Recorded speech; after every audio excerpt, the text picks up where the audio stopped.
Quand je prends dernièrement les propos d'Emmanuel Macron sur l'Afrique, eh bien, tout Africain conscient devrait donc comprendre très vite tout ce qu'il a pu nous dire et qu'est-ce que ça signifie. Le général Tiani a dit il n'y a pas longtemps du changement donc de tactique ou de stratégie des forces françaises en Afrique. Et je pense qu'il est venu le confirmer. Il s'agit de dissoudre et de garder un dispositif socle. Et Emmanuel Macron l'a si bien dit qu'on ne peut que le remercier pour cette sincérité. Même si certains ont voulu mettre la poudre aux yeux de leur population, mais la réalité finit par rattraper aussi. Ils ne partiront pas de certains pays. Ils ont juste dissous le dispositif. Vous ne les verrez plus dans des bases, mais dans les ambassades, ils seront là. Ils vont constituer des sociétés de sécurité pour sécuriser leurs sociétés qui existent dans ces pays-là. Mais les soldats seront là. Mais vous ne les verrez plus en tenue ou rassemblés dans des bases. C'est tout ce que ça veut dire. Ils vont se réorganiser, mais seront là. Il a parlé de politesse vis-à-vis de certains chefs d'État en leur donnant la primauté d'annoncer donc la rupture ou le départ des forces françaises. Ça nous importe peu, on peut dire. Mais tout ce que nous savons, c'est que si vous voulez une rupture avec ces forces impérialistes, c'est simple, on dénonce les accords. Tout commence par là-bas. Et je pense que l'exemple du Tchad, en tout cas, est palpable. Ils ont commencé par dénoncer les accords. Sinon, si on ne dénonce pas les accords, juste dire que les bases quittent, on n'a rien fait. Parce que le problème se trouve dans les accords coloniaux de défense qui ont été signés depuis l'indépendance. Le plus dangereux n'est pas ceux-là que vous voyez dans les bases. Le plus dangereux, ce sont les conseillers militaires. Les conseillers militaires existent dans tous ces pays. Ils ont existé au Burkina aussi jusqu'en fin 2022, jusqu'à ce que nous prenions nos responsabilités. Et qui sont ces conseillers militaires? C'est ceux-là qui sont censés mettre en pratique la politique de la France ici. Ils doivent travailler à rendre nos armées très faibles pour que la France puisse toujours avoir l'argument d'exister ici. Sous Blaise Compaoré, ils avaient réussi. Nos sentinelles prenaient donc la garde avec des bâtons. C'est ça que la France veut de nos armées. Lorsque nous arrivons à cette étape, nous n'avons pas le choix que de vouloir qu'ils viennent s'installer. Mais l'armée burkinabé a réussi à un moment donné à se débarrasser des conseillers militaires. Malheureusement, je pense qu'en 2019, après l'opération Otapuano, où ces Français ont vu que l'armée burkinabé avait encore une capacité de réagir au terrorisme, ils ont appelé les chefs d'état-major en France, ils l'ont instruit de reprendre les conseillers militaires dans toute la structure. Eh bien, il n'a pas accepté, mais au retour au pays, les politiques l'ont instruit d'accepter les conseillers militaires. Et c'est là que les conseillers militaires sont revenus dans l'armée burkinabé en 2019. Avec toutes les conséquences qu'on connaît, l'armée était en train de disparaître dans les années 2020-2021. Et d'ailleurs, c'est le moment où beaucoup de militaires ont dû déserter parce qu'il n'y avait plus d'espoir. On était en train de s'effondrer. Voilà un peu comment ils travaillent. À l'état-major général des armées, dans tous les états-majors d'armée, dans les écoles, c'est eux qui sont censés nous dicter la politique de notre armée. C'est eux qui nous disent combien recruter, quand recruter et qu'est-ce qu'il faut en faire. Ils sont dans les écoles pour nous dire comment il faut les former et ainsi de suite.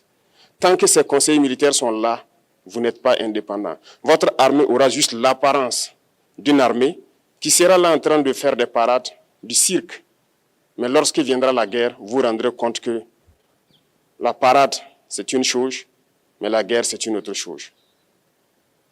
Il faut rompre les accords.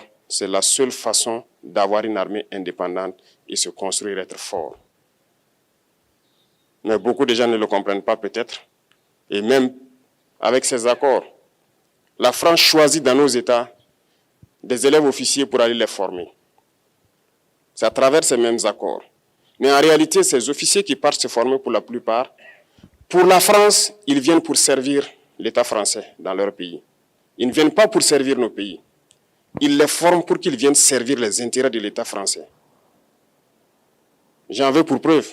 Lorsque nous nous sommes révoltés, beaucoup d'officiers au Burkina qui ont été formés en France ont été immédiatement contactés pour leur dire que c'est le moment de se mettre en action parce que vous avez été formés pour ça, pour servir les intérêts de la France. La plupart de ces officiers nous ont rendu compte. Nous avons pris acte et nous continuons de suivre. Lorsque un officier formé en France arrive dans son pays et par malheur meurt soit par accident ou bien sur le champ de bataille, en France, il y a une nuit d'hommage aux morts dans l'armée, comme partout ailleurs. À la nuit d'hommage aux morts, on cite le nom de l'officier en question et on dit « mort pour la France ». Il ne le forme pas pour servir son pays, il le forme pour servir leur État. Et dans beaucoup d'États africains, il y en a plein de ces officiers. Combien sont patriotes, Dieu le sait. C'est une leçon que Emmanuel Macron a donnée encore aux chefs d'État africains, de se rattraper et de pouvoir vraiment mener cette lutte contre l'impérialisme. Mais en plus de ça, il a aussi insulté tous les Africains dans ses propos. Il y a une partie qui a retenu mon attention, là où il parlait d'ingratitude. Et que l'ingratitude est une maladie non transmissible aux humains. Lui, il est humain, notre ingratitude n'est pas transmissible à lui. Voilà comment ce monsieur voit l'Afrique, voit les Africains. Nous ne sommes pas des humains à ses yeux. Peut-être que c'est lui qui n'est pas humain, il ne se met pas dans la classe des humains. Mais s'il y a bien un ingrat, c'est bien lui. Je pense que s'il n'est pas athée et qu'il prie, à chaque matin qu'il se réveille et qu'il prie, il devrait aussi prier les Africains. Parce que c'est grâce à nos ancêtres qu'il existe aujourd'hui une France. Il devrait nous prier. À ses yeux, nous ne devons pas être des humains, nous sommes plus que des humains. Ce sont des messages très forts qu'il passe. Moi, je pleure le peuple français. Mais quand même, il est bien pour l'Afrique. Il est un mal nécessaire pour nous. Ceux qui veulent se réveiller, se réveillent. Ceux qui ne veulent pas se réveiller, comme on le dit, on ne peut pas réveiller quelqu'un qui ne dort pas. Les Africains doivent se réveiller. Nous devons travailler à être indépendants, à faire au moins ce que nos peuples connaissent le bonheur. Et la lutte contre l'impérialisme, c'est ça. Il faut décoloniser les mentalités, prendre en compte toutes ces données-là, parce que le monde nous donne tellement d'exemples à voir. Pour eux, il n'y a pas de morale. Ils peuvent vous désigner aujourd'hui terroriste, mais demain, vous êtes un héros, par leur simple bouche. Ils décident de ce qu'ils font. Ils parlent de démocratie, mais ils se font eux-mêmes des coups d'État constitutionnels entre eux. Ils parlent des droits de l'homme, mais ils déciment des populations ailleurs. L'Africain doit se réveiller, l'Afrique doit se réveiller. Et le combat contre l'impérialisme est permanent. Et je vous invite à incorporer ce combat, à travailler en sorte que nous soyons réellement indépendants, que nous soyons autosuffisants et que nous puissions nous développer, connaître le bonheur, ce à quoi notre peuple aspire.